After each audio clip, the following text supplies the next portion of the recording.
Hey, good afternoon, everyone. I want to speak today on, same thing as always, pretty much, just the law of vibration, the law of attraction, how powerful these laws are, and about optimism. The more positive you are on a daily basis, and the more strongly you feel, the higher your vibration is going to be, which means you're going to attract things that are on that same vibration or wavelength. It's like having somebody's phone number. Once you push send out, you're going to reach everyone that's on that vibration. Whether it be on social media, walking down the street, wherever you happen to be. All the people that are on a same wavelength, they're going to come and speak to you. It's just the way the universe is designed.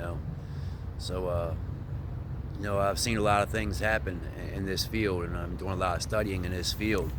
And it all started when a mentor of mine put me down with Bob Proctor and his teachings. And I became lost in it, because all of it that I was hearing was all making sense. And I've made these things happen so many times just by thinking about them. I say often it starts with a thought. You impress that thought, or you hold on to that thought, and it becomes an idea. Once you believe in yourself and you really feel that idea, and you feel emotions behind that idea, you accept it with your subconscious, right? I'm not sure if I said this before, but I'm pretty sure I did. But Einstein said that the subconscious is a faithful servant, and that the conscious is a beautiful, marvelous gift, and it's so true, because the conscious has the ability to disseminate which information it wants to accept, and once it chooses to flip that information, so you can say some ignorant stuff to me, and I don't want to receive it that way, so I'm going to flip it into something positive before I accept it with my subconscious.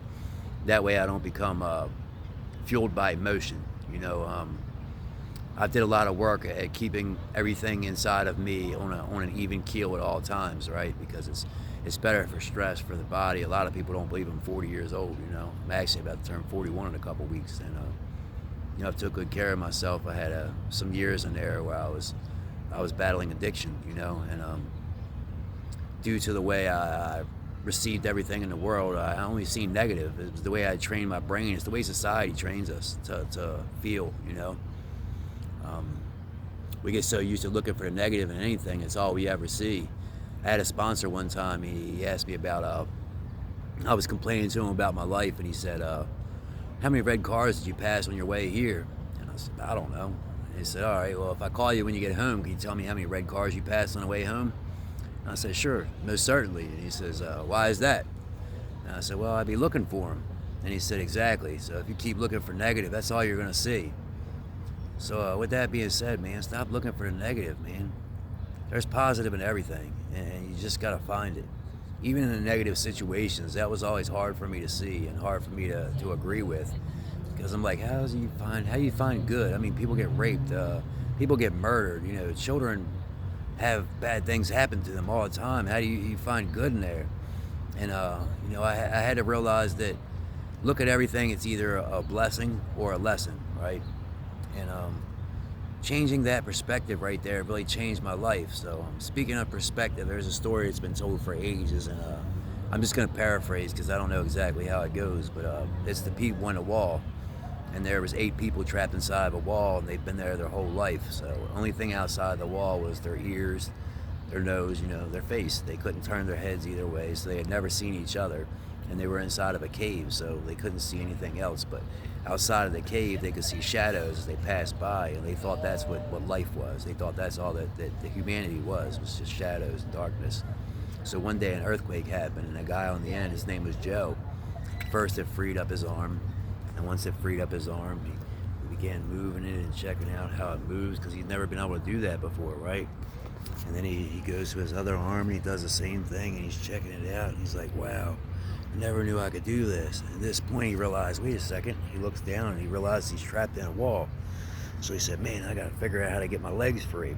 So he starts pounding on the wall, and eventually his legs get free, and he steps out with one leg, and he shakes it, moves it all around, and it's like, wow, this is cool. And he gets his other one out, and he moves that around, and he's so consumed by the fact that his perception had finally been changed, right? He never knew nothing else but this. So he decides to venture outside of the cave, and when he does, for the first time in his life, he sees people passing by. And he's thinking to himself, wow, first his eyes had to adjust because he's never seen light before. All he's ever seen is inside of this cave. Now his perception has been changed. He found out through experience that there's more to life than what he always thought there was, right? So he's like, man, I gotta free everybody else, man. I gotta get these guys out of here and let them know there's more to the world and figure this out, So he goes running back inside the cave, and he wants to free the other 7 people from the wall. But as he's running in, all he hears is screams and terror. And he's wondering, man, why are they so scared? What is going on now? I don't understand. And all they keep shouting is, demon, devil, get away from us. And he couldn't get a word in otherwise, So I say all that to say, you can't change someone else's perception. You really can't. You have to let people be where they are. And if you're a true lover and you're someone with a big heart that really cares, you have to meet people where they are and encourage them to do better by showing them experiences, showing them good in the world. Do something for somebody else, man. It's not all about you. I was somebody that thought everything was all about me for years. I might have did things for other people, but at the end of the day, it was to give me more status. If that makes sense, Most people grew up wanting to be doctors and lawyers, and I grew up wanting to be a gangster. I don't know why I thought that was cool, but I guess I did. I guess it was the respect that they got and the way people admired them. That's what I wanted. It took a long time to change my perception and understand that that's not what it's all about, man. The happiest I've ever been is helping other people. And that's facts, man. I didn't forgive myself for some of the things I've done in my life until I learned to help other people. And only through then did I lose my self-resentment and forgive myself and find happiness. And ever since then, man, I've been doing what I can to change the lives of everyone I come in contact with. So with that being said, man, help somebody, man. Make somebody's life better.